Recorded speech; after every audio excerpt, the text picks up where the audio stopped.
자, 우리 오늘 말씀의 제목이 웃음이죠, 웃음. 자, 웃음의 히브리 말이 무슨 말인지 아는 사람은 아실 텐데, 뭘까요? 이삭이 웃음입니다, 이삭.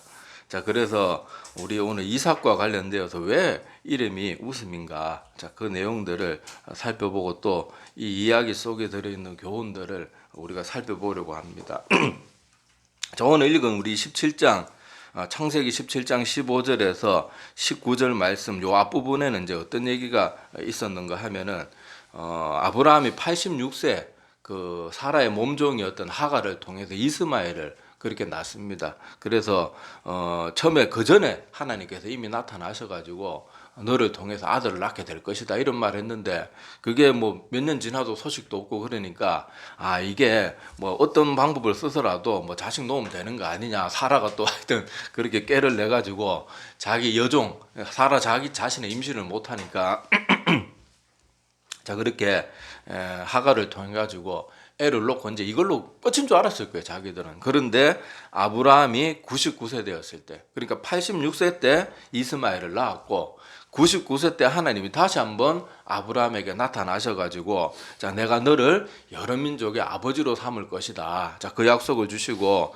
또 앞으로 너의 후손들은 난지 8일이 되면 할례를 받아가지고 나의 백성이 된 그 그 언약을 하나님께서 또 아브라함과 맺는 그 내용이 오늘 17장 바로 앞부분에 그렇게 되어 있었습니다. 자, 그런데 오늘 말씀 우리가 읽은 본문 말씀에 보면은 자, 아브라함이 몇 살이라고 그랬어요, 지금? 99세거든요. 99세. 99세인데 아브라함의 나이가 99세. 남자는 그래도 그렇다 쳐더라도 이 사례가 이미 나이 할머니 호호 할머니죠. 이제 아브라함과 사라가 나이 차이가 10살의 차이가 나요. 10살이 차이 나면은 그러면 지금 사라도 나이가 몇 살입니까? 89이죠. 아브라함이 99세니까 89이잖아요. 89이면은 이미 여자로서는 여기 성경에도 나오지만은 경수, 그러니까 지금 우리 경수란 말 잘 안 쓰죠. 생리가 끊어졌다는 것은 여자로서 임신할 수 있는 모든 최소한의 가능성마저도 이미 끝난 거예요. 자, 그러니까 하나님께서 이 아브라함에게 나타나셔가지고 자, 뭘 약속하셨는가 하면은 자, 16절 보세요. 오늘 읽은 본문 말씀 16절 보면 내가 그에게 복을 줘. 여기 그는 사라를 말하죠. 그가 내게 아들을 낳아주게 하며. 그러니까 지금 아브라함은 99세고 사라는 89세 그냥 뭐 사사오입 해가지고 그냥 90세라 칩시다. 그냥 90 그리고 우리나라로 나이로 하면 90세 맞죠? 자, 90세가 다 된 여자한테 아들을 낳아주게 할 것이다. 자, 그렇게 말을 하거든요. 자, 그리고 내가 그에게 복을 주어 그를 여러 민족의 어머니가 되게 하리니 민족의 여러 왕이 그에게서 나리라. 이건 이렇게 들으나 저렇게 들으나 어떤 비유적인 표현도 아니고 직접적인 말이거든요. 자, 그러니까 17절에 아브라함의 반응이 어땠다고 나옵니까? 자, 엎드려 하나님 앞이니까 엎드려는 있는데 자기도 모르게 웃음이 나오는 거예요. 여기 웃었다는 것은 하나님의 능력을 멸시해가지고 비웃었다 이런 비웃음이 아니고 하도 허탈하다 표현 어떻게 될지 모르겠는데 하도 좀 이렇게 뭐라 해야 돼 어이없다 그래야 되나 그런 말을 들으니까 웃음이 저절로 나오는 거예요. 이거 비웃음 그런 거 아닙니다. 아브라함은 하나님께서 그렇게 너의 본토 친척 아비 집을 떠나서 내가 내게 지시할 땅으로 가라 그랬을 때도 한마디 변명도 안 하고 떠났던 사람이고 이삭을 나중에 바치라 그럴 때도 어떻게 합니까? 가타부터 안 따져요. 그랬던 사람이 뭘 하나님을 비웃겠습니까? 이게 하여튼 어이없는 웃음이라 그래야 되나 하여튼 미소가 지어지는 거예요. 자, 이게 어떤 느낌인지 잘 이해가 안 되면 예를 들어가지고 어느 날 갑자기 하나님 저 앞에 기도하고 있는데 갑자기 떡 나타나가지고 앞으로 김대성 너는 내년에 대통령이 될 것이다. 그러면 제가 아이고 하나님 얼마나 좀 웃기겠어요. 지금 그러니까 아브라함이 지금 웃는 게 그런 웃음이지 하나님을 못 믿어서 하나님의 능력이 암만 하나님의 능력이 있어도 어떻게 그렇게 되겠어요. 그런 비웃음이 아니고 불신앙의 그런 모습이 아니고 그냥 인간적으로는 사실 기대할 수 없는 그런 상황인데 하나님께서 인간적인 생각으로 볼 때 너무도 말이 안 되는 걸 약속을 주시니까 좀 이렇게 아까 제가 뭐 대통령이 될 거다 그렇게 웃게 되는 것처럼 그런 웃음을 웃게 되죠.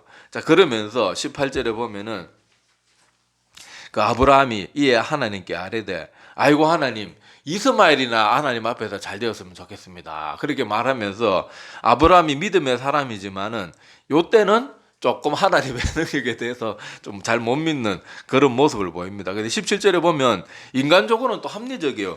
여기 100세 된 사람이 어찌 자식을 낳을까? 사라는 90세니 어찌 출산하리요? 그렇게 생각하는 게 뭐 잘못된 생각은 아닌데 어쨌든 지금 하나님께서 아브라함에게 이렇게 너를 통해 너와 사라를 통해 가지고 아들을 줄 것이다. 자, 그렇게 말하니까 아브라함의 반응은 웃었던 것이 아브라함의 반응이었습니다. 자, 그래서 하나님께서 19절에 보면은 자, 하나님이 이르시되 아니다. 네가 웃을 일이 아니다.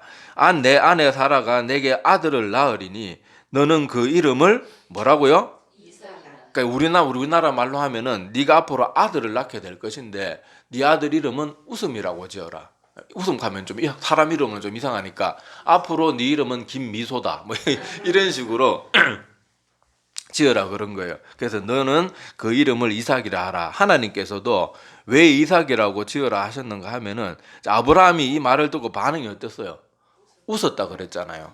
그래서 하나님께서 네가 지금 내가 약속을 줘도 못 믿어서 웃었던 그 약속에 그 내 약속을 나는 실제로 이루어서 그 아들을 통해서 네가 정말로 웃게 되게 할 것이다. 아마 그런 뜻을 담아가지고 하나님께서 그 아들의 이름도 이삭이라 웃음이라고 정해주신 거예요. 그리고 사라도 반응이 어땠는가 하면요.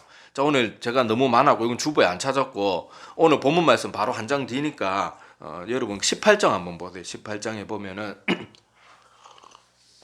18장에 어떤 내용이 나오는가 하면은 자, 여호와께서 마물의 상수리 나무들이 있는 곳에서 아브라함에게 나타나시니라. 날이 뜨거울 때 그가 장막 문에 앉았다가 눈을 들어본즉 사람 셋이 맞은편에 서 있는지라. 그가 그들을 보자 곧 장막 문에서 달려나가 영접하며 몸을 땅에 굽혀 이르되. 자, 요 내용이 나오는데 자, 고대 근동지방 특히 저 유대 지역에서는요. 처음 보는 나그네가 지나갈 때 함부로 그냥 너 나그네 우리는 낯선 사람 함부로 대접 안 하잖아요. 저 사람이 어떤 사람인 줄 알고.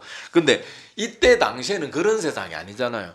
그때 당시 그 지역을 지나는 사람은 그때 문화권에서 잘 대접해서 자기 집을 지날 수 있도록 하는 게 예의였어요. 그리고 지금도 중동 지방에는 그런 관습이 남아 있어요. 자, 하여튼간에 여기 이상하게 보면 안 되고 우리와는 다른 문화권이라는 걸 기억해야 됩니다. 하여튼 간에 자, 그런 세 사람이 그러니까 여기 보니까 여호와 하나님께서 잠시 사람의 모습으로 자, 소돔 이 지역은 뭐 하여튼 살펴보기 위해서 잠깐 오셨는데 자, 그때 그 하나님과 그 뭐 천사가 이렇게 사람의 모습으로 온 거겠죠. 하여튼 뭐 자세한 건 설명이 안 돼 있으니까 하여튼 그 일행 세 사람이 이 아브라함 집 앞을 지나다가 아브라함이 그 사람들을 보고 대접하게 되는데 자, 이때 하나님께서 이 또 똑같은 약속을 또 주십니다. 이번에는 사라한테 그 약속을 하시는데 자, 여기 아브라함과 사라가 같이 있는 자리에서 자, 그렇게 약속을 주시는 내용이 자, 우리 한 8절부터 보겠습니다. 창세기 18장 8절부터 보면 자, 이제 사람이 왔으니까 막 뭐 이것저것 준비를 해요. 그래서 아브라함이 엉긴 젖과 우유와 하인이 요리한 송아지를 가져다가 그들 앞에 차려놓고 나무 아래 모셔 섬에 그들이 먹으니라. 자, 그들이 아브라함에게 이르되 내 아내 사라가 어디 있느냐 대답하되 장막에 있나이다. 그가 이르시되 내년 이맘때 내가 반드시 내게로 돌아오리니 내 아내 사라에게 아들이 있으리라 하시니 사라가 그 뒤 장막 문에서 들었더라. 자, 아브라함과 사라는 나이가 많아 늙었고 사라에게는 여성의 생리가 끊어졌는지라. 자, 사라도 어떻게 12절에 보면 뭐 했다고 나옵니까? 사라가 속으로 웃고 이르되 내가 노쇠하였고 내 주인도 늙었으니 내게 무슨 즐거움이 있으리요. 그러니까 사라도 이게 좀 너무 어이없으니까 사라도 웃었거든요. 자, 그래서 계속해서 보면 여호와께서 아브라함에게 이르시되 사라가 왜 웃으며 하나님이시니까 장막 뒤에서 웃고 있어도 그리고 여기 보니까 사라가 겉으로 웃은 게 아니고 속으로 웃었다고 나오는데 하나님을 아시는 거예요. 자, 사라가 왜 웃으며 이르기를 내가 늙었거늘 어떻게 아들을 낳으려 하느냐. 자, 여기서 뭘 할 수 있는가 하면 하나님은 속으로 웃고 속으로 생각해도 하나님은 다 알고 계시는 거예요. 어떤 목사님들은 보면 막 기도할 때 큰 소리로 기도해야 된다고 막 무조건 소리 내는 걸 강조하는데 그게 참 말도 안 되는, 물론 뭐 크게 뭐 간절하게 하는 건 좋은데 막 꼭 소리 안 내는 기도는 막 안 들으시는 것처럼 그렇게 이상하게 가르치는 목회자들이 종종 있거든요. 많아요. 은근히 많은데 여러분 그런 식으로 따지면 덩어리는 영영 저주받아서 아무리 기도도 못하고 말도 안 되잖아요. 하나님 우리 속도 아세요. 우리가 너무 속이 답답할 때는요, 막 목소리 내서 기도하고 싶어도 안 될 때가 있다니까요. 막 기가 막힌 상황 가운데 갑자기 차 사고 나고 막 내 자식이나 내 부모가 막 피투성이가 돼 있는데 막 거기서 막 두 손 뭐 들고 막 부르짖으면서 기도가 되겠냐고요. 막 말도 안 나고 아이고 막 그렇게 되는 거지. 제발 좀 이상한 가르침에 그래 빠지지 말고, 기도는요 막 하나님이 소리 내게 하시면 내면서 하면 되고, 속으로 막 하나님 앞에 간절히 막 내 속을 털어놓고 속으로 기도해도 하나님 다 하시는데 왜 자꾸 자꾸 뭐 기도해도 무슨 방법을 자꾸 동원하고 뭐 하여튼 무슨 형식에 자꾸 율법주의, 그런 것도 율법주의예요. 자꾸 뭐 우리가 신앙생활 하는데 자꾸 어떤 형태를 결론 짓고 뭐 어떤 방법을 결론 짓는 거, 그거 다 율법주의입니다. 목사들이 설교하는데 가운 입니 안 입니 그거 갖고 맨날 싸우고, 성경 어디에도 가운 입으라는 말 없어요. 오히려 그게 특권의식이에요. 특권의식. 말론 목사가 그 가운, 여러분 목사 가운 얼마나 비싼 줄 모르죠. 뭐 싸구려도 있는데 보통 담임 목사들은 뭐 가운 하나 맞추려고 하면 돈 100만 원씩 됩니다. 뭐 할라 그런데 성도들이 피가 트는 금을 뭐 할라 100만 원씩 써요. 그거 가지고 차라리 가난하고 홀로 계시는 어르신들 그 식사 대접이라도 한번 하는 게 낫지. 자, 하여튼 제가 쓸데없이 흥분했습니다. 자, 하여튼 간에 하나님께서는 우리 마음 가운데 속에서 일어나는 일도 다 알고 계시는 거예요. 자, 그러니까 사라가 말한 말도 틀리지 않아요. 15절에 보면 왜 사라가 웃고 내가 늙었거늘 아들을 낳으리요 막 이렇게 말하니까, 자, 이걸 들켰으니까 사라는 두렵잖아요. 근데 사라가 웃지 않았단 말이 거짓말을 안 해요. 분명히 겉으로는 안 웃었어요. 자, 속으로 웃었는데, 자, 하나님께서 뭐라 그런가 하면 사라가 두려워서 부인하여 이르되 내가 웃지 아니하였나이다 이러시되 아니라 내가 웃었느니라. 자, 그래서 오늘 말씀에 나오는 것처럼 이삭의 이름이 그냥 이삭이 아니에요. 아브라함도 웃었고 사라도 하나님께서 이 말씀을 주시기 전에 웃을 것을 이미 알고 계셨고, 그래서 아브라함과 사라 가운데 나는 그 아이의 이름 자체도 웃음이 됩니다. 그리고 결국 어떻게 됩니까? 1년 뒤에 결국 정말 하나님의 약속대로 그 노인 할아버지 할머니를 통해 가지고 아이가 태어나는데 그 아이가 바로 그 이삭이 되는 거죠. 자, 그래서 창세기 21장, 자, 요거는 제가 주보 뒤에 뒷면에 찾아놨으니까, 자, 주보 뒷면을 보시면은, 자, 창세기 21장 1절에서 6절, 자, 거기에 기록이 되어 있습니다. 여호와께서 말씀하신 대로 사라를 돌보셨고 여호와께서 말씀하신 대로 사라에게 행하셨으므로 사라가 임신하고 하나님이 말씀하신 시기가 되어 노년의 아브라함에게 아들을 낳으니 아브라함이 그에게 태어난 아들 곧 사라가 자기에게 낳은 아들을 이름하여 뭐라고요? 이삭, 웃음이라 하였고 그 아들 이삭이 난 지 8일 만에 그가 하나님의 명령하신 대로 할례를 행하였더라. 아브라함이 그의 아들 이삭이 그에게 태어날 때 100세라. 사라가 이르되 하나님이 나를 어떻게 하신다고요? 웃게 하시니 듣는 자가 다 나와 함께 웃으리로다. 그러니까 이삭의 이름이 이런 유래가 있는 거예요. 자, 그래서 오늘 이 말씀 속에서 우리가 기억해야 할 것이 뭔가 하면 하나님께서 때로는 우리 인간적인 상식으로 말도 안 되는 그런 약속을 주실 수도 있고 또 그런 것을 우리 기도 제목으로 두고 기도하시게 하실 때도 있고 그렇게 한데 우리가 막 도저히 이루어지지 않을 것 같고 허탈해 보여가지고 아이고 어이없어가지고 웃음만 나올 것 같은 그런 일도 하나님께서 작정하시면 어떻게 돼요? 되는 거예요. 여기 사라는 지금 생리까지 끊어졌는데 어떻게 애를 놓을 수 있냔 말이에요. 인간적으로는 도저히 불가능한 일이지만은 하나님께서 명하시면은 이게 이루어지는 거예요. 그래서 제가 시편 내용도 거기 찾아놨는데 저도 주보 뒷면에 있습니다. 자, 시편 126편 1절에서 6절까지 보면은 자, 여기 이스라엘 백성들이 포로로 잡혀가가지고 여기저기 떠돌다가 그렇게 예루살렘으로 돌아오게 되는 그때의 그 시편이 요 말씀인데, 자, 하나님께서 분명히 이스라엘 백성들이 너희들 계속 우상 숭배하면은 너희들이 나라를 빼앗기고 그렇게 여기저기 뿔뿔이 흩어져 가지고 비참하게 될 것이다. 그렇지만은 70년 후에는 내가 너희들을 반드시 여기로 다시 돌아오게 할 것이다. 수많은 선지자들을 통해서 이 경고를 여러 번 주셨어요. 자, 그런데 그때 당시 포로로 흩어져 가지고 뭐 바벨론 땅에 이렇게 살았던 이스라엘 백성들의 마음은 어떻겠어요? 70년의 약속을 어렴풋이 알고는 있었을 거예요. 근데 70년 지나면 기억도 희미해지고 또 다들 아이고 뭐 70년 걔도 뭐 매일 똑같은 하루하루 지나가고 뭐 아이고 뭐 이게 되겠나? 그렇게 싶었는데 정말 포기하고 살던 그를 산 가운데 하나님께서 오늘 아무 징조도 없었는데 갑자기 그렇게 돌아오게 되죠. 자, 그럴 때 그 심정을 시편으로 기록해 놓은 건데, 자, 여호와께서 시온의 포로를 돌려보내실 때 우리는 꿈꾸는 것 같았도다. 자, 2절에 보면 그때 우리의 입에는 뭐가 가득했다고요? 웃음이 가득하고 도저히 불가능할 것 같은 그 엄청난 일이 이루어지니까 웃음이 나오는 거예요. 우리 혀에는 찬양이 찼었도다. 자, 그러면서 뭐 우리는 기쁘다. 뭐 눈물을 흘리며 씨를 뿌리는 자는 기쁨으로 거두리로다. 이 유명한 말, 찬송가 가사 여기 나오죠. 자, 그러면서 6절 한 번 더 반복됩니다. 울며 씨를 뿌리러 나가는 자는 반드시 기쁨으로 그 곡식단을 가지고 돌아오리로다. 자, 그렇게 기록이 되어 있는데, 자, 여기서도 볼 수 있는 것처럼 하나님께서 약속하신 그 약속은 우리 인간이 도저히 불가능할 게 보여도 이루어 주신다는 거예요. 그리고 그 약속을 믿고 그 험난한 시간들을 견뎌냈던 사람들, 그런 사람들을 말씀해 보니까 찬송가 가사처럼 눈물을 흘리면서 씨를 뿌리는 사람은 반드시 기쁨으로 그 단을 가지고 돌아오게 될 것이다.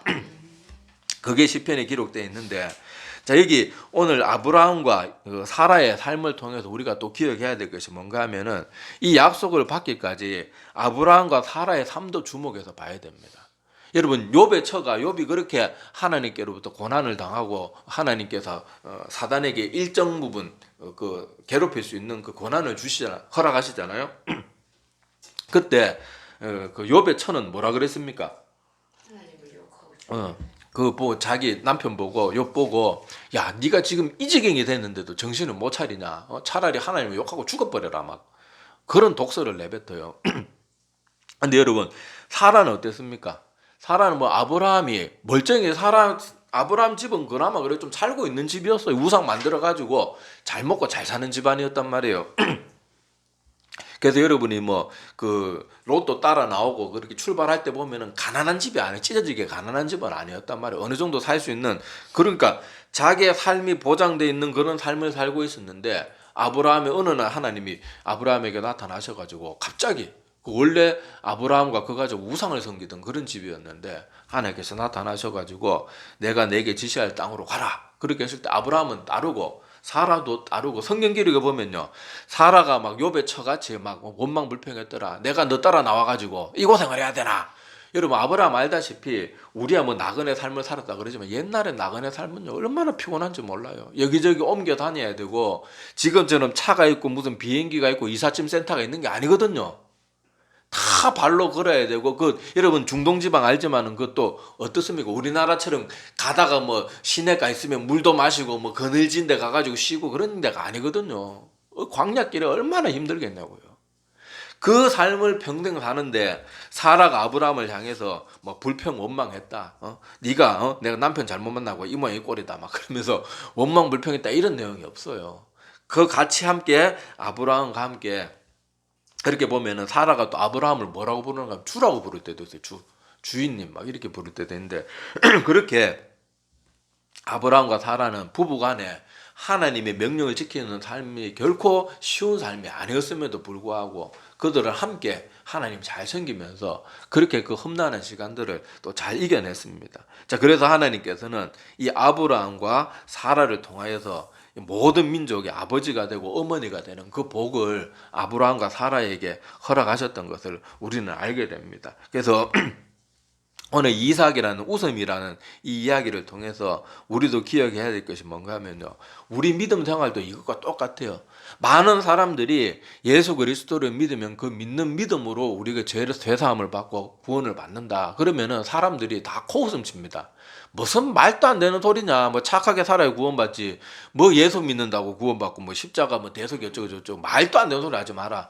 나는 착하게 살았으니까 구원받을 거다. 뭐 이렇게 사람들이 기독교 복음의 내용을 말하면은 다 코웃음을 짓습니다. 그래서 현대에 와서는 설교가 어떻게 변했는가 하면 사람들이 자꾸 복음을 비웃으니까 사람 목사들이 거기에 굴복하면 안 되는데 그만 거기에 굴복해가지고 아이고 사람들이 맨날 이렇게 웃는 그런 웃음을 웃는 그런 메시지를 자꾸 전해서 뭐 하겠냐. 일단 사람들의 호기심부터 끌어야 되겠다. 듣기 좋은 말부터 해야 되겠다. 그래가지고 뭐가 나옵니까?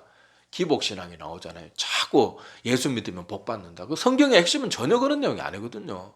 잘 먹고 잘 사는 게 우리 성경이 가르치는 내용이 아니란 말이에요. 근데 자꾸 거기 사람들이 비웃고 웃으니까 잘 안 받아들이니까 그렇게 자꾸 타협을 하는 그런 모습을 가지게 되는데 제가 전에도 김천 지역에서 어느 교회인지 말씀은 안 드릴 텐데 김천 지역에 요즘 좀 부흥한다는 교회 목사님 인터뷰를 잠깐 본 적이 있는데 조금 잘 나가니까 이렇게 뭐 인터뷰를 좀 하게 됐는 모양인데 거기서 그 말 듣고 제가 너무 실망이 컸어요.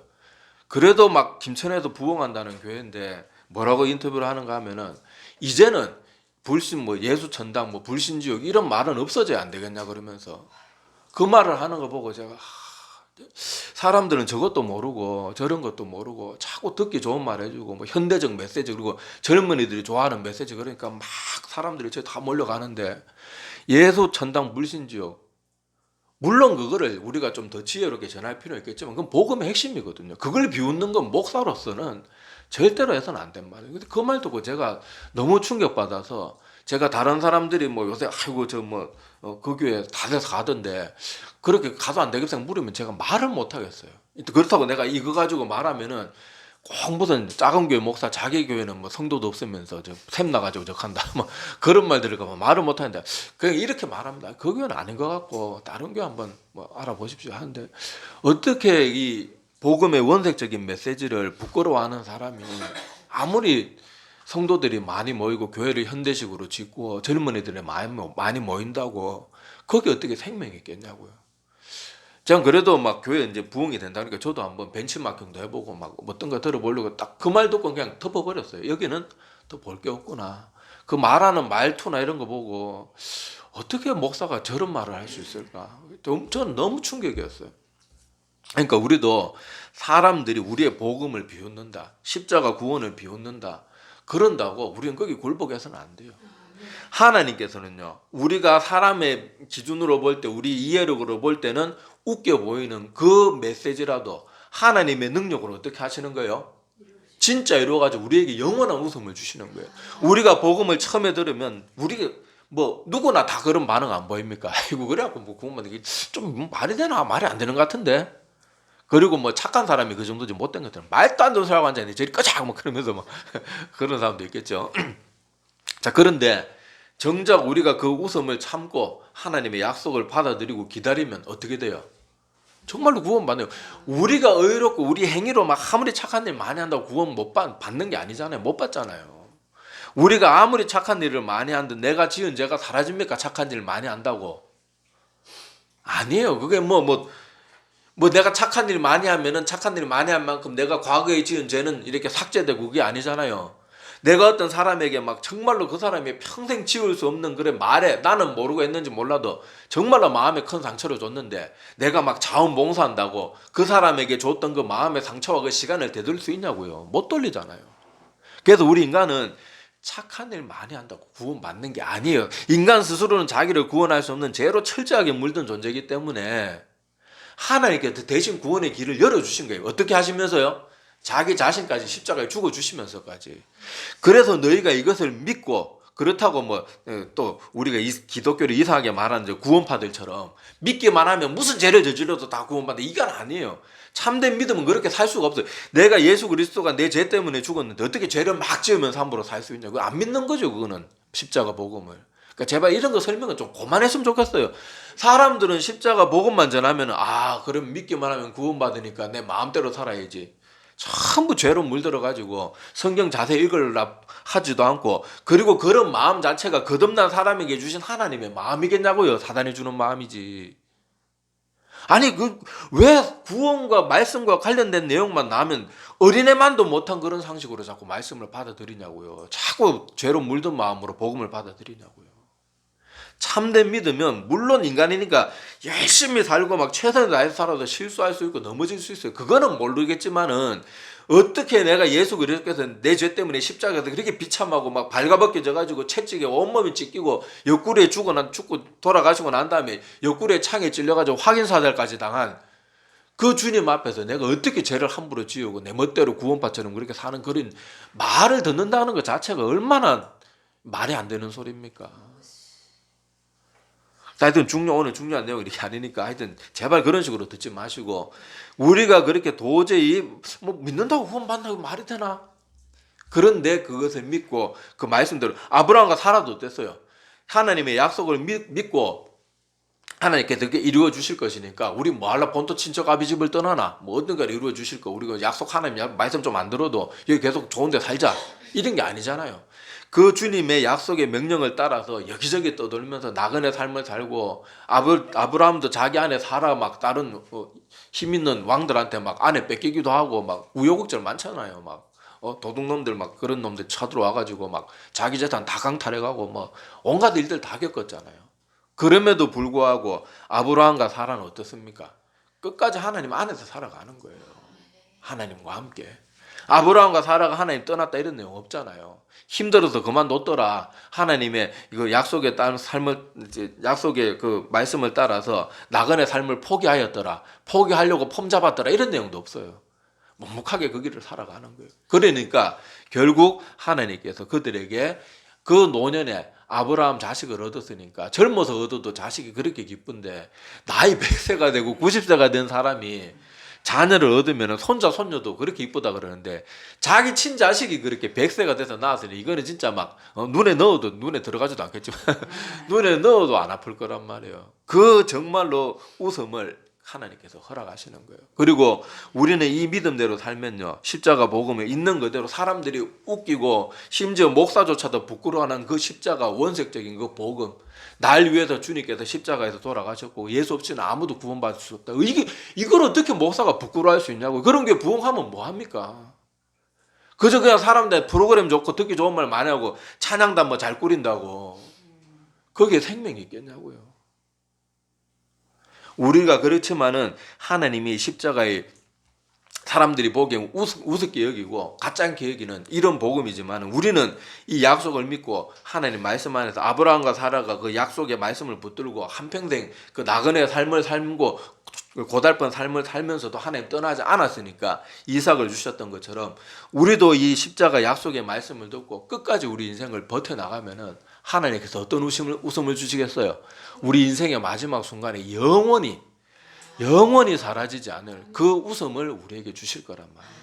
그래서 우리는 단순히 뭐 악이 없고 뭐 자식 없고 이런 웃음이 아니라 정말로 예수 그리스도의 십자가 복음을 부끄러워하지 않고 세상 사람들이 다 모두 비웃고 심지어 요새는 교회 안에서 목사들까지 비웃는 그런 비웃음이라도 우리는 다 견뎌내고 다 이겨내고, 하나님 저들이 뭐라고 해도 저는 사람들이 부끄럽게 여기는 그 십자가 복음만 붙들고 나갑니다. 사도 바울처럼 내가 사도 바울이 얼마나 내세울 게 많았어요. 똑똑하지요, 학벌 좋지요, 집안 좋지요, 나면서부터 로마 시민이죠.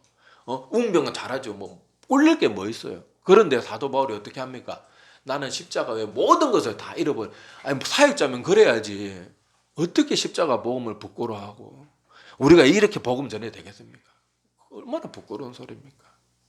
우리는요, 이 십자가 복음을 붙들고 우리 십자가 복음 때문에 우리 인생이 고달파지고 나그네 삶을 사는 것처럼 여기저기 떠돌고 회사 다니다가도 주일날 뭐 일하라 마라 뭐 이런 것 때문에 또 어려운 일 겪고, 근데 그럼에도 불구하고 하나님 말씀 붙들고 계속해서 견뎌나가고 버텨나가고 그 믿음의 말씀 붙들고 그렇게 살아내다가 보면은 하나님께서 우리 모두에게 영원한 웃음, 그 웃음을 주시게 될 줄로 믿습니다. 그리고 우리가 그 영원한 웃음을 반드시 소유하게 되는 우리 모두가 되기를 간절히 소망합니다. 기도드리겠습니다.